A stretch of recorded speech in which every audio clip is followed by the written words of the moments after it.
जय Jagannath. Hello friends, पिला माने देख, आज आम जानिबा अष्टम श्रेणीर जो प्रथम पद्य बा कविताटी अच्छी आस उत्कलीय ताहारी उपरे आम वर्णना करिबा। कौन सुर रे ये कविताटी बोलिबे गाइबे बा आवृत्ति करिबे ताकू जानिबा, ता सहित तार प्रश्न उत्तर जानिबा। देख पिला माने, जदि कविताटाକୁ आम भल भाबे बुझिबा, गान करिपारिबा, गाई पारिबा, तेबे जाइकी आमे तार जो अभ्यास कार्य अच्छी अभ्यास कार्य को आमे करि पारिबा। तेणु अभ्यास कार्य प्रश्न उत्तर पाई तमे चिंता करिबोनी, उरीडी हबोनी। आमे कविताटी को आगे बुझिबा, कवि कौन चाहिंचंती, कौन पाई ये कविताटी लिखिचंती, सरकार काहेकि याकू स्थानित करिछि, से विषय तमे टिके ध्यान दबो। ध्यान देला परे तमे यार प्रश्न उत्तर भलसे करि पारिबो एवं माने निज भाषा रे बहुत सुंदर लिखि पारिबो, मार्क फेचिंग हबो। तेणु आज आमे जानिबा जो अष्टम श्रेणी उड़िया बा साहित्य बही रे अच्छी जो एमआईएल रे जो प्रथम पद्यटी अच्छी आस उत्कलीय, तार कवि होउचंती किए ना जातीय कवि वीरकिशोर दास। आस उत्कलीय कवितार कवि होउचंती जातीय कवि वीरकिशोर दास। तेणु ये जो जातीय कवि वीरकिशोर दास विषय आमे टिके प्रथमे जानी नबा। तेणु जातीय कवि वीरकिशोर दास तांकर टिके कवि परिचय सरलार्थ लिखला बेले तांको विषय आमे टिके प्रथमे जानिबा। देखंतु, उड़िया साहित्यर कवि वीरकिशोर दास जातीय कवि भाव में परिचित। तेणु वीरकिशोर दास आमको तांको जातीय कवि भाव में परिचित। तुम जानिथिबो, एटा तृतीय भी पंचम भी स्कॉलरशिप परीक्षा पढ़िया जातीय कवि किए, वीरकिशोर को केउ उपाधि मिली। तेणु एक सी 1896 मसीहा नवेम्बर मास 23 तारिख में जगतसिंहपुर जिला अंतर्गत पुनंग ग्राम में जन्मग्रहण करते।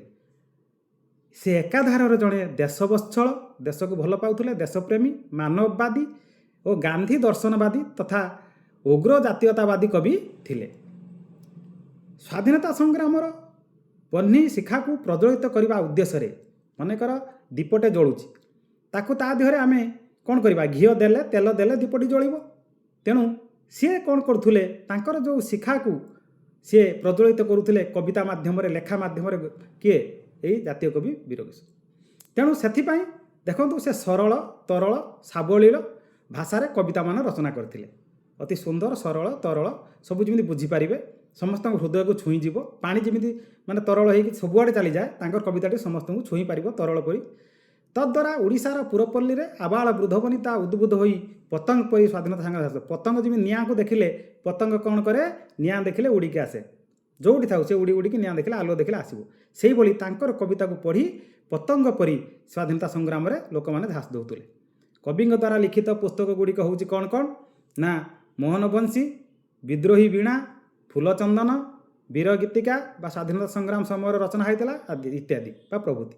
आस उत्कलीय कविताटी कवि द्वारा लिखित वीर गीतिका एटा लिखिबो। ये जो आस उत्कलीय कविताटी कवि द्वारा लिखित हूँ वीर गीतिका कविता संकलन आनित। तेणु वीर गीतिका जो रही से संकलन रु यही कविताटी आसी। आपण मैंने जो लिखब पिला तुम्हें जो लिखब आस उत्कलीय कविताटी कवि द्वारा लिखित वीर गीतिका कवितार संकलन रु आसी एक कथाटी लिखब। एतिकी है आम कवि परिचय। ये जो कवि परिचय जानी सारापर आम बर्तमान जाना ये कविता को किपरि आम आवृत्ति करवा ताहा सबुठु इम्पोर्टाट। कवितार आम किसी आवृत्ति करवा किसी पद एवं कवितार टोटाल माने आम बुझेदेवा, गोटे पद जमी दुई पद आवृत्ति करवा से अनुसार तुम्हें मैंने आवृत्ति कर। तो आउे आम अभ्यास कार्य प्रश्न उत्तर को जीवा। देख ताले आस उत्कलीय जातीय कवि वीरकिशोर दास। आस उत्कलीय शुण सर्वे मिली, ए देश जातिर पूर्व कथा, स्मरणे जाहार गौरवे तोहर, आपे आपे नई पड़िब मथा, बक्सी जगबंधु चंदन हजूरी, गलेणी उभेई अमर पथे, जस की तांकर हेब की मलिन, अमलिन परा ताहा जगते, पाइक पुअर ଗାରିମା ଯାଥିଲା ସ୍ୱାଧୀନତା ଜାଗେ ଦେଲା ଆହୁତି ସେ ଜାତି ଦୟା ଦାୟାଦ ଆମେ ତ ସରବେ ବୁଳି ହେବା ଅଙ୍ଗେ ସେହି ବିଭୂତି। ତେଣୁ ପିଲାମାନେ ଏଇ ସ୍ୱର ଟାଇପ୍ରେ ତୁମେମାନେ ଆବୃତ୍ତି କରିପାରିବ। ବର୍ତ୍ତମାନ ଆମେ କବିତାଟାକୁ ବୁଝିବା। ଆସ ଉତ୍କଳୀୟ ଶୁଣେ ସର୍ବେ ମିଳି ଏ ଦେଶ ଜାତିର ପୂର୍ବ କଥା, ହେ ଓଡ଼ିଶାବାସୀ, ହେ ଉତ୍କଳୀୟ, ହେ କଳିଙ୍ଗର ଯେଉଁ ଅଧିବାସୀ ମାନେ ତୁମେମାନେ ଆସ ସମସ୍ତେ ମିଳିମିଶି ଆମେ ଆମ ଦେଶର, ଆମ ଜାତିର, ଆମ ରାଜ୍ୟ, ଆମ ଦେଶ କଥା, ତାର ଯେଉଁ ଅତୀତ ପୂର୍ବ ଅତୀତ ଗୌରବ କଥାକୁ ଆମେ ଜାଣିବା। ସ୍ମରଣ ଯାହାର ଗୌରବେ ତୋହର ଆପେ ଆପେ ନଇଁ ପଡ଼ିବ। ତାକୁ ସ୍ମରଣ କଲେ, ସେଇ କଥାକୁ ଭାବିଲେ, ସେଇ କଥାକୁ ଚିନ୍ତା କଲେ କ'ଣ ହେବ ନା ଆପେ ଆପେ ନଇଁ ପଡ଼ିବ ମଥା, ତୁମର ମଥା ଆପେ ଆପେ ନଇଁ ଯିବ। ତେଣୁ ସେଇ କଥାକୁ ଚିନ୍ତା କରିବା। ତାପରେ ସେକେଣ୍ଡ ପଦରେ କ'ଣ କୁହାଯାଉଛି? ବକ୍ସି ଜଗବନ୍ଧୁ ଚନ୍ଦନ ହଜୁରୀ ଗଲେଣି ଉଭଇ ଅମର ପଥେ। ଯେଉଁ ବକ୍ସି ଜଗବନ୍ଧୁ ଥିଲେ, ଚନ୍ଦନ ହଜୁରୀ ଥିଲେ, ସେମାନେ ଗଲେଣି ଉଭଇ ଆମର ପଥରୁ ଉଭେଇ ଗଲେଣି, ଆମ ପାଖରୁ ଚାଲିଗଲେଣି। ଯଶ କି ତାଙ୍କର ହେବ କି ମଳିନ, ଅମଳିନ ପରା ତାହା ଜଗତେ। ତାଙ୍କର ଯେଉଁ ଯଶ କୀର୍ତ୍ତି ଅଛି ସେ ମଳିନ ପଡ଼ିବ ନାହିଁ, ସେ ଅମଳିନ। ଏହି ଜଗତରେ ସେ ଅମଳିନ। ଯେଭଳି ଦେଖ ଗୋଟେ ଏକ୍ଜାମ୍ପଲ୍ ନେବା, ମହାତ୍ମା ଗାନ୍ଧୀ କେବେଠାରୁ ଚାଲିଗଲେଣି, ତାଙ୍କ ପାଇଁ ଦେଶ ସ୍ୱାଧୀନ ହେଲା, ଜାତିର ପିତା ମହାତ୍ମା ଗାନ୍ଧୀ।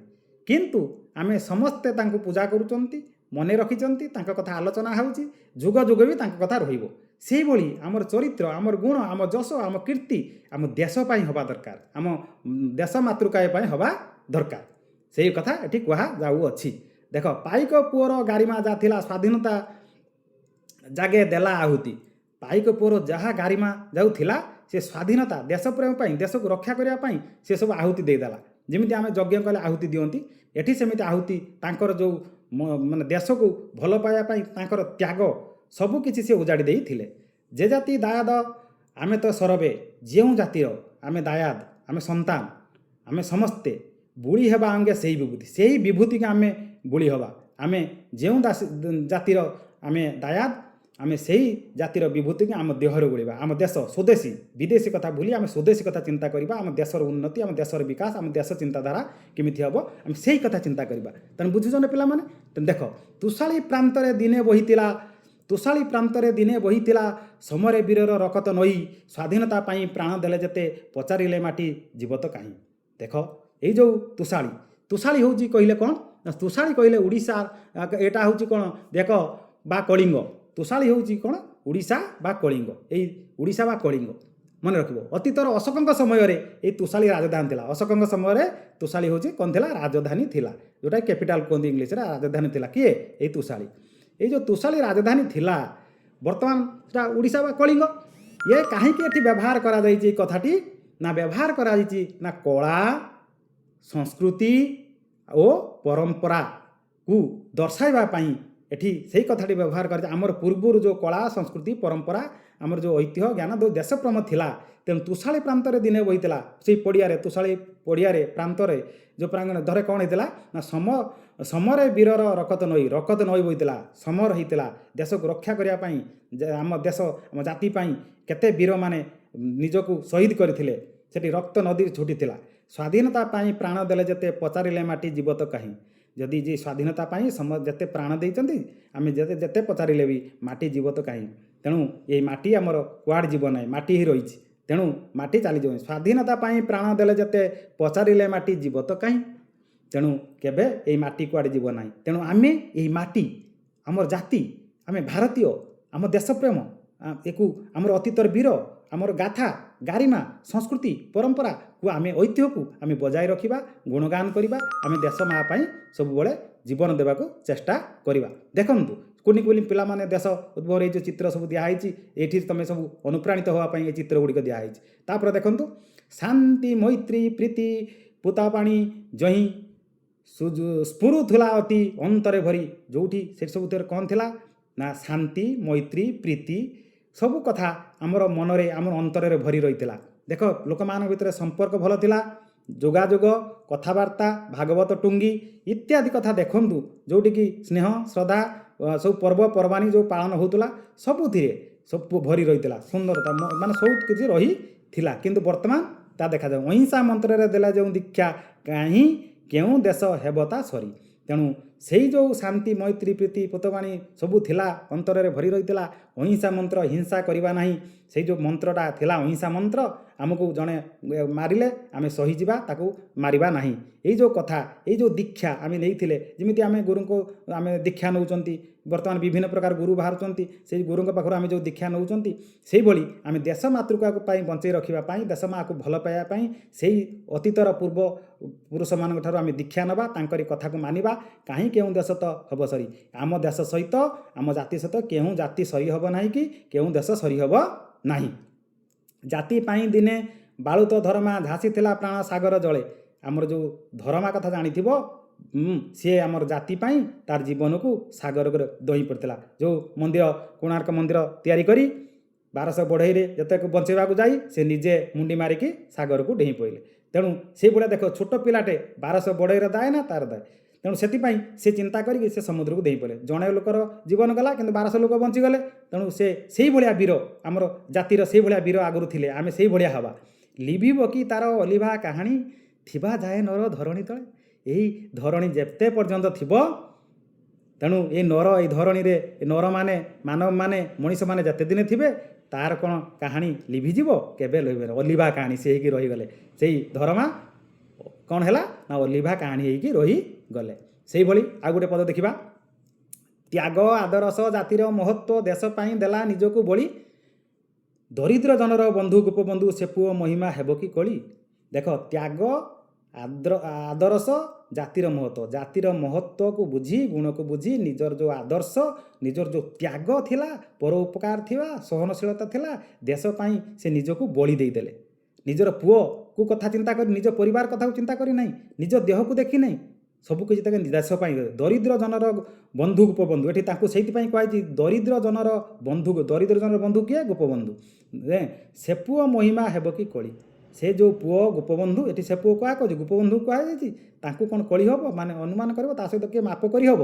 ଗୋପବନ୍ଧୁ ସହିତ ଆଉ କେଉଁ ପୁଅକୁ ମାପ କରିହେବନି। ତାଙ୍କର ଯେଉଁ ଆଦର୍ଶ, ତାଙ୍କର ଯେଉଁ ତ୍ୟାଗ, ତାଙ୍କର ଯେଉଁ ସହନଶୀଳ, ତାଙ୍କର ଯେଉଁ ଭଲ ପାଇବା, ପରୋପକାର, ଯେଉଁ ସେ ନିଜ ମାନେ ଯେଉଁ ଅଳ୍ପ ଯେଉଁ ଖାଦ୍ୟରେ ମାନେ ଆଣ୍ଠୁ ଉପରକୁ ଲୁଗା ପିନ୍ଧିବାରେ ସେ ଯେଉଁ ମହାନତା, କେହି ହେବନି ତାଙ୍କ ସହିତ। କେହି ଆମେ କଳି କରିପାରିବା ନାହିଁ, ଅନୁମାନ କରିପାରିବା ନାହିଁ, ତାଙ୍କ ସହିତ ସମକକ୍ଷ କରିପାରିବା ନାହିଁ। ତାପରେ ପଦ କ'ଣ କହୁଛି ନା, ବାଜି ରାଉତର ନାଁ ଲୁଚି ନାହିଁ, ମୁକତ ପଥର ସୈନିକ ସେହି, ତରପଣ କର ସେନାମ ଉଚାରି, ସ୍ୱାଧୀନ ସଂଗ୍ରାମ ପୁରାଣ ଫେଇ। ଦେଖ, ବାଜି ରାଉତର ନାଁ ଲୁଚି ନାହିଁ। ବାଜି ରାଉତ ଛୋଟ ପିଲାଟିଏ, ତାର ନାଁ ଆଜି ପର୍ଯ୍ୟନ୍ତ ଆମେ ମନେ ପକାଉଛୁ। କାହିଁ, ତୁମରି ଭଳିଆ 12 ବର୍ଷର ପିଲାଟିଏ, ତମଠୁ ସାନ ପିଲାଟିଏ, ତା ନାଁ ଆଜି ଲୁଚି ନାହିଁ। ସମସ୍ତେ ପଢ଼ୁ, ପିଲାମାନେ, ପିଲାଠାରୁ ବୁଢ଼ା ପର୍ଯ୍ୟନ୍ତ ସମସ୍ତେ, ବହିର ସ୍ଥାନ ପାଇଛି, ସମସ୍ତେ ମନେ ପକାଉଛନ୍ତି, ଭାଷଣ ଧାନ କହୁଛନ୍ତି, ସବୁକିଛି କହୁଛନ୍ତି। ମୁକତି ପଥର ସେ ସୈନିକ, ଦେଶକୁ ମୁକ୍ତି କରିବା ପାଇଁ, ଦେଶକୁ ରକ୍ଷା କରିବା ପାଇଁ ଦେଶକୁ ଭଲ ପାଉଥିଲେ ସିଏ। ତେଣୁ ସିଏ ହେଲେ ଜଣେ ବୀର ସୈନିକ। କିଏ? ବାଜି ରାଉତ। ତରପଣ କର ସେନାମ ଉଚାରି। କାରଣ ଏଠି ଆଉ ଟିକେ ମୁଁ କହିଦେବାକୁ ଚାହେଁ, ଏଇ ଯେଉଁ କଥାଟି କୁହାଯାଉଛି, ସେ ଢେଙ୍କାନାଳର ଯେଉଁ ଭୁବନ, ସେଇଠି ସିଏ ଜନ୍ମ ହେଇଥିଲେ। ଦେଖ, ସେଟା ଯେଉଁ 1938ରେ ଯେଉଁ ପ୍ରଜାମେଳି ହେଉଥିଲା, ଯେଉଁ ପ୍ରଜାମଣ୍ଡଳ ଥିଲା, ସେଠି ସେ ଅକ୍ଟୋବର 10, 12 ବର୍ଷର ଯେଉଁ ପିଲାଟି, ସେ କ'ଣ କଲେ ନା, ଯିଏ ପାରି ହେବା ପାଇଁ ଇଂରେଜମାନେ ଯେତେବେଳେ ଆସିଥିଲେ ଡଙ୍ଗାରେ, ଯେତେବେଳେ ଭୁବନରେ ସବୁ ହତ୍ୟା କରିଛନ୍ତି, ମାନେ ପୁରା ନିର୍ମମ ଭାବରେ ହତ୍ୟା କରି ବନ୍ଧୁକରେ ସବୁ ବିଭିନ୍ନ ଅତ୍ୟାଚାର କରି ଫେରି ଯାଉଥିଲେ, କହିଲେ ଆମକୁ ପାରି କରାଇ ଦିଅ। ବାଜି ରାଉତ କହିଲେ ନା, ମୁଁ ତୁମକୁ ପାରି କରାଇବି ନାହିଁ। ତାଙ୍କୁ ଯେତେ ଧମକ ଦେଇ ଶୁଣୁନାହାନ୍ତି, ଏ କହିଲେ ମନେ ମରିବି କିନ୍ତୁ ତୁମକୁ ପାରି କରାଇବି ନାହିଁ। ଶେଷରେ ତାଙ୍କୁ ସିଏ ମାରି ଦେଇଥିଲେ। ଦେଖନ୍ତୁ, ଦେଶ ପାଇଁ ଛୋଟ ପିଲାଟାରେ କେତେ ମହାନ ଗୁଣ, ତାର ଯେଉଁ ଗାରିମା, ତାର ଯେଉଁ ନିଃସ୍ୱାର୍ଥପର ଯେଉଁ ଭାବନା, ତାକୁ ଯଦି ଆମେ ହୃଦୟରେ ଭାବିବା, ଆମ ହୃଦୟ ସିଂହରଣ ହୋଇ ଉଠିବ। ତେଣୁ ସେଇ ନାମକୁ ଆମେ ତର୍ପଣ କର, ସେ କହୁଛି ତରପଣ କର ସେ ନାମ ଉଚାରି। ସେହି ନାମକୁ ଉଚାରି ଆମେ ତର୍ପଣ କରିବା। ଯଦି ଆମେ ଯେମିତି ତର୍ପଣ କରନ୍ତିରେ, ଆମେ ଯେଉଁ ପିଣ୍ଡ ଦାନ କରନ୍ତି, ଆମେ ଯେଉଁ ଗାଧେଇଲା ବେଳେ ଜଳ ତର୍ପଣ କରନ୍ତି ସୂର୍ଯ୍ୟଙ୍କୁ, ସେଇଭଳି ଆମେ ସେଇ ନାମକୁ ଉଚାରି ଆମେ ଯଦି ତର୍ପଣ କରିବା, ଆମେ ଯଦି ଉଚ୍ଚାର କରିବା, ସେ ନାମକୁ ଯଦି ଆମେ ଭଜନ କରିବା, ଏବଂ ସେ ତାଙ୍କୁ ମୁକ୍ତି ପାଇଁ ଆମେ କାମନା କରିବା, ତାଙ୍କର ମୁକ୍ତି ହେଉ, ସେମାନେ ତାଙ୍କ ପରି ଆମକୁ ସେ ଆଶୀର୍ବାଦ କରନ୍ତୁ, ଆମକୁ ସେଇ ତାଙ୍କରି ପଥରେ ଆମେ କେମିତି ଯିବା, ସେଇ କଥା ସେ ଆମକୁ ଆଶୀର୍ବାଦ କରନ୍ତୁ। ସ୍ୱାଧୀନତା ସଂଗ୍ରାମ ପୁରାଣ ଫେଇ।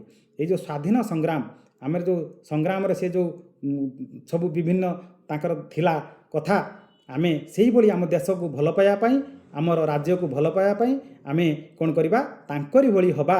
ସେଇପାଇଁ କହୁଛି ବାଜି ରାଉତର ନାଁ ଲୁଚି ନାହିଁ ମୁକତ ପଥର ସୈନିକ ସେଇ ତୋର ପଣକର ସେ ନାମ ଉଚ୍ଚାରି ସ୍ୱାଧୀନ ସଂଗ୍ରାମ ପୁରାଣ ହୁଏ। ସେଇ ସ୍ୱାଧୀନ ସଂଗ୍ରାମରେ ସେଇ ପୁରାଣରେ ଆମେ କ'ଣ କରିବା ପଥିକ ହେବା, ସେଇ ପୁରାଣକୁ ଗାନ କରିବା, ସେଇଭଳି ଆମେ ହେବା, ସେଇମିତି ଆଗେଇ ଚାଲିବା।